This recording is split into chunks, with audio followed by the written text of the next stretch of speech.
Hello, it's Monday night or Tuesday morning, depending on how you look at it. It's midnight here. There was you may have heard about this already. There was a 7.1 aftershock. It's happened 1 month to the day after the March 11th earthquake, and this came as a huge surprise to me as I found this out on coming home on the train from Shinjuku. And the earthquake actually happened, or aftershock, it happened as I was entering Shinjuku, and I noticed it, I suspected there was something when I was coming in, because there was sort of a rumble on the train, but I wasn't sure whether it was just the fact that the train was coming into the station, that sort of usual, jerky movement and the ka-chunk ka-chunk noises and stuff. But I did sit up in my chair, because I've got that paranoia of trains derailing in Japan anyway, because I saw this news about 5 years ago of this young Japanese train driver who wouldn't reduce his speed, foolishly going around a bend, and the train derailed and killed everybody on the train, and it was in a built-up area, so the death toll was pretty heavy. And ever since I've seen that news, that's always been a huge fear, apart from earthquakes, and the whole thing combined. Earthquake happens and the train comes off its rails, and I thought that would be one of the worst ways to go. So I sat up in my chair and I thought, oh my god. But I looked around and I didn't see anybody else react. So I thought, it must be just aftershock paranoia on my part.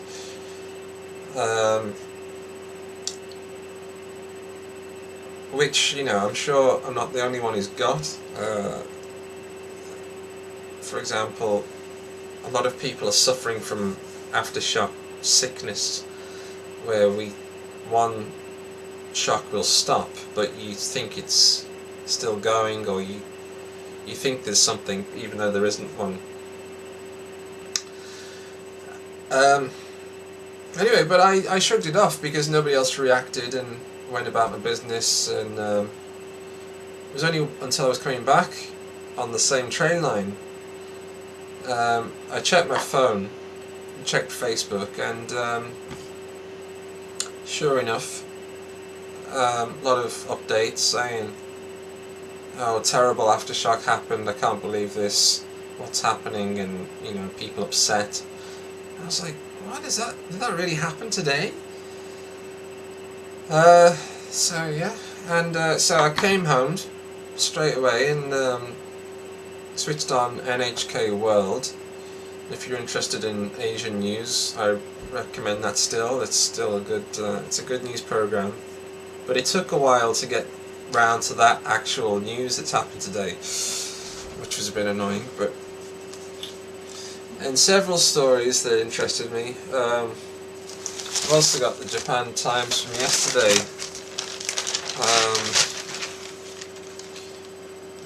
So there's very similar things.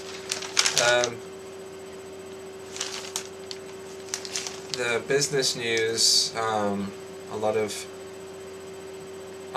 knock-on effects around the world of all this stuff. A lot of companies that didn't expect to be affected have just come to a halt for a week or so, because they need, one thing that made me laugh was there was like a small company in the Midwest of America, and they couldn't continue work because they didn't have springs about this big that they need to finish their car production.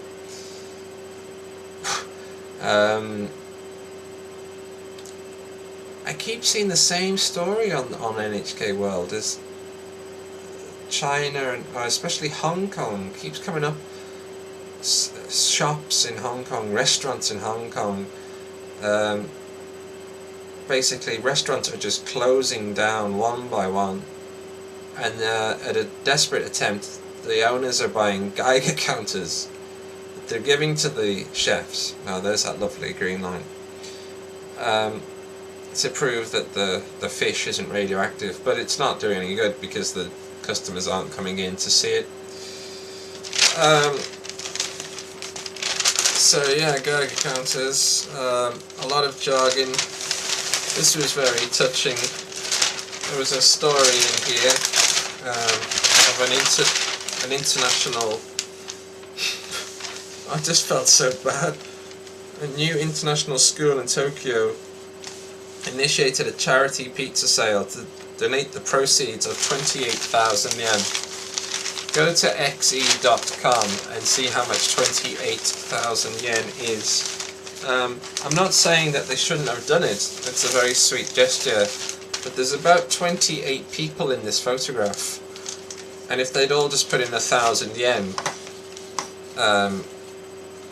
which is about £5 back home, they would have. I mean, I don't know. I'm not knocking it, but it's. I don't know. God bless them anyway.